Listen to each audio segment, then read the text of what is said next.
So hello everyone, कैसे हैं आप सब। स्वागत है आपका अपने यूट्यूब चैनल बेस एजुकेटर पर, जहां आज की क्लास में हम समझने वाले हैं रेडॉक्स अभिक्रिया क्या होती है। बड़ी ही आसान भाषा में समझेंगे।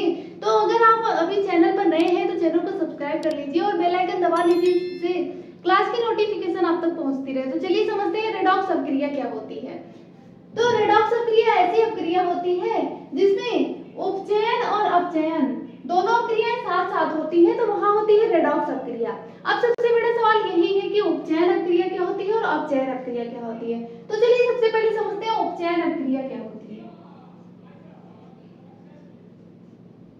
उपचयन अभिक्रिया क्या होती है।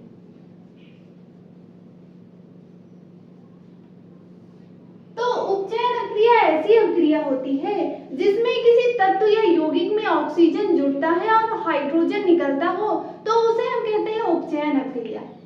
ऐसी अभिक्रिया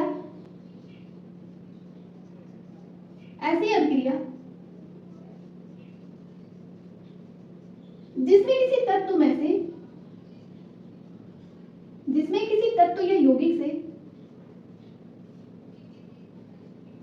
या यौगिक से यौगिक में ऑक्सीजन जुड़े यानी O2 का संयोग हो या फिर हाइड्रोजन निकले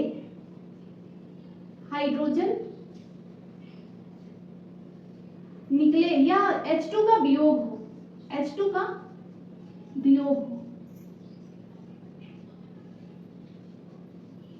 तो ऐसी अभिक्रिया जिसमें ऑक्सीजन जुड़े या हाइड्रोजन निकले, तो वहां होती है उपचयन अभिक्रिया। उपचयन अभिक्रिया को हम ऑक्सीकरण अभिक्रिया बोलते हैं। ऑक्सीकरण अभिक्रिया।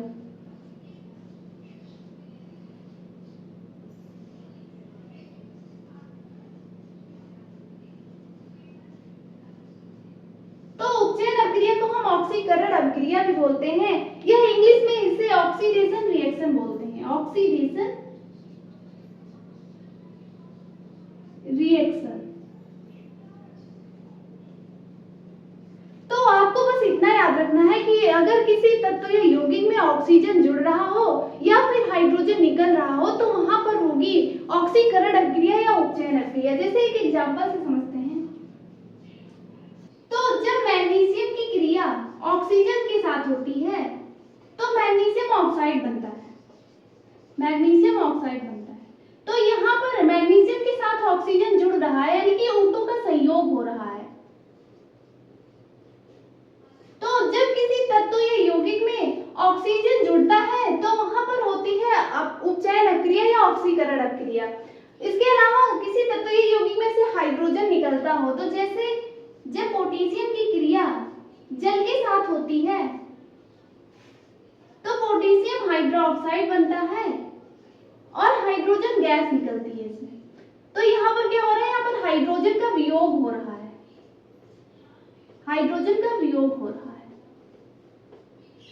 तो जब किसी तत्व या यौगिक में ऑक्सीजन जुड़े या हाइड्रोजन निकले, तो वहां पर होगी ऑक्सीकरण अभिक्रिया या उपचयन अभिक्रिया। तो अब हमने समझ लिया उपचयन अभिक्रिया क्या होती है। तो अब हमारे पास दूसरी अभिक्रिया है अपचयन अभिक्रिया। अब हम समझते हैं अपचयन अभिक्रिया क्या होती है। तो हमने समझा उपचयन अभिक्रिया ऐसी अभिक्रिया होती है जिसमें ऑक्सीजन जुड़े, किसी तत्व या यौगिक में ऑक्सीजन जुड़े या हाइड्रोजन निकले, तो वहां हो जाएगा उपचयन अभिक्रिया। इसका जस्ट अपोजिट अगर किसी तत्व या यौगिक में हाइड्रोजन जुड़ रहा हो और ऑक्सीजन निकल रहा हो, तो वहां पर होगा अपचयन अभिक्रिया। क्या होगा, अपचयन अभिक्रिया। तो चलिए समझते हैं अपचयन अभिक्रिया के बारे में। अपचयन अभिक्रिया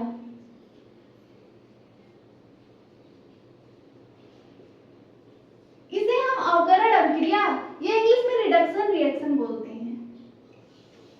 अवकरण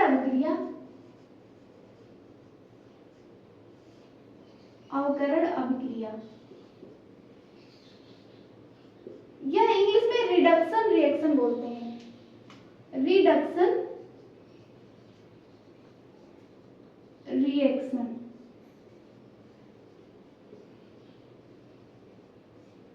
तो अपचयन अभिक्रिया क्या होती है या अवकरण अभिक्रिया क्या होती है। ऐसी अभिक्रिया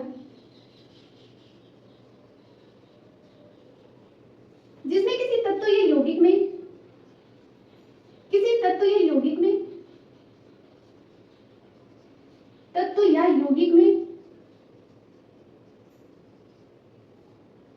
हाइड्रोजन का संयोग हो,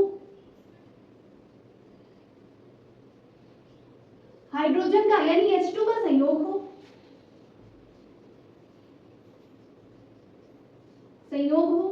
या फिर ऑक्सीजन का वियोग हो, ऑक्सीजन का O2 का वियोग हो,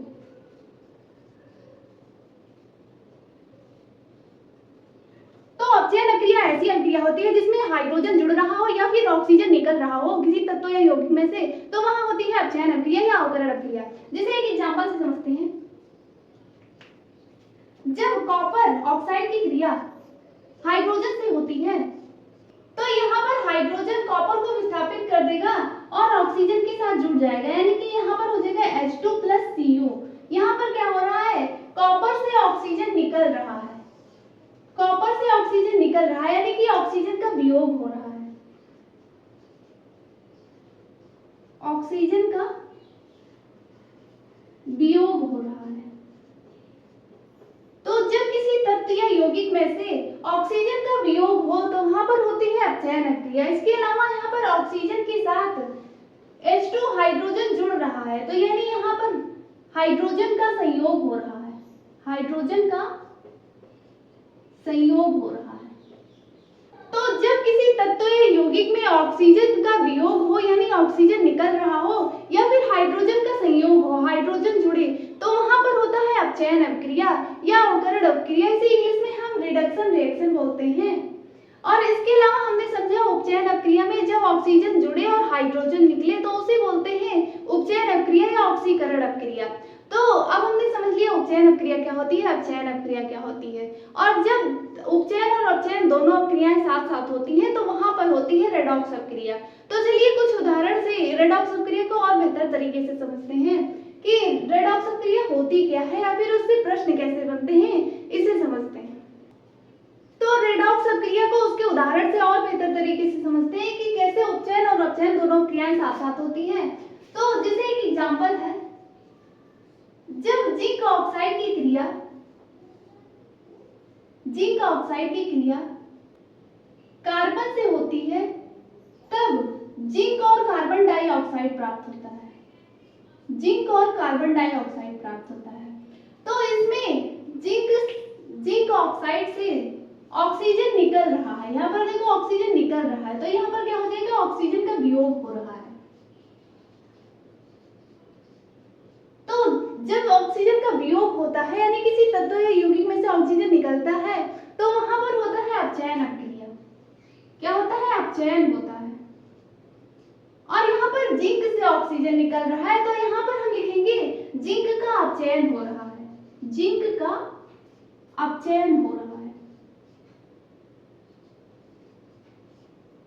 तो जब किसी तत्व या यौगिक में से ऑक्सीजन निकले तो वहां होगा अपचयन अभिक्रिया, और जिस तत्व से ऑक्सीजन निकलता है तो उसे हम बोलते हैं जिंक का अपचयन हो रहा है। इसके अलावा यहाँ पर देखो कार्बन के साथ ऑक्सीजन जुड़ रहा है, यानी कि यहाँ पर ऑक्सीजन का संयोग हो रहा है,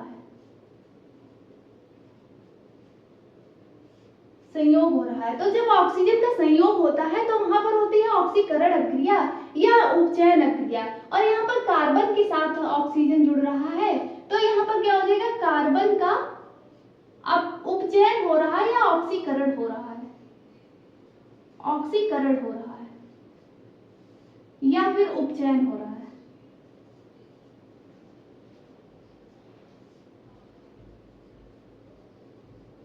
तो यहाँ पर दोनों क्रियाएं साथ साथ हो रही है, उपचयन अभिक्रिया भी हो रही है और अपचयन अभिक्रिया भी हो रही है। तो ये एक रेडॉक्स अभिक्रिया है। इसके अलावा जिस तत्व से ऑक्सीजन निकलता है, यानी कि यहाँ पर जिंक से ऑक्सीजन निकल रहा है तो जिंक एक ऑक्सीकारक है, ऑक्सीकारक है।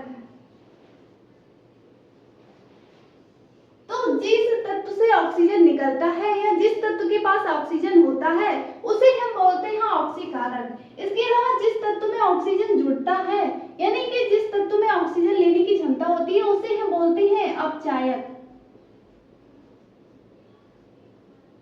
अपचायक। तो जिस तत्व में ऑक्सीजन जुड़ेगा उसे बोलेंगे अपचायक और जिस तत्व से ऑक्सीजन निकलेगा उसे बोलेंगे ऑक्सीकारक। आपको बिल्कुल भी कंफ्यूज नहीं होना है।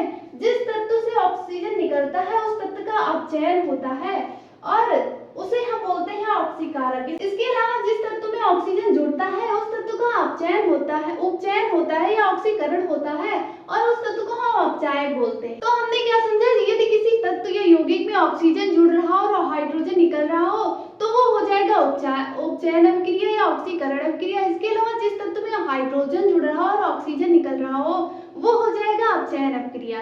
और जब ये दोनों अभिक्रियाएं, उपचयन और अपचयन दोनों अभिक्रियाएं साथ साथ होंगी तो वहां होगा रेडॉक्स अभिक्रिया।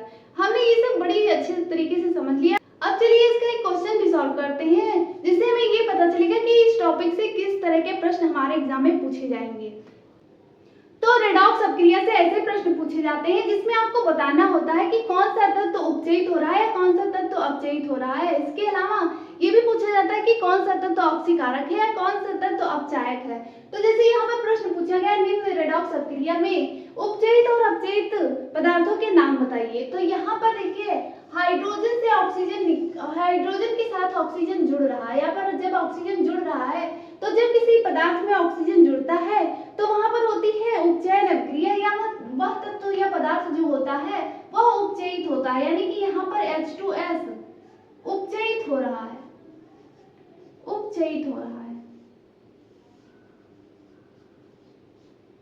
इसके अलावा यहाँ पर सल्फर डाइऑक्साइड से ऑक्सीजन निकल रहा है। तो जब किसी पदार्थ से ऑक्सीजन निकलता है तो वहां होती है अपचयन अभिक्रिया, यानी कि यहाँ पर SO2 अपचयित हो रहा है, अपचयित हो रहा है।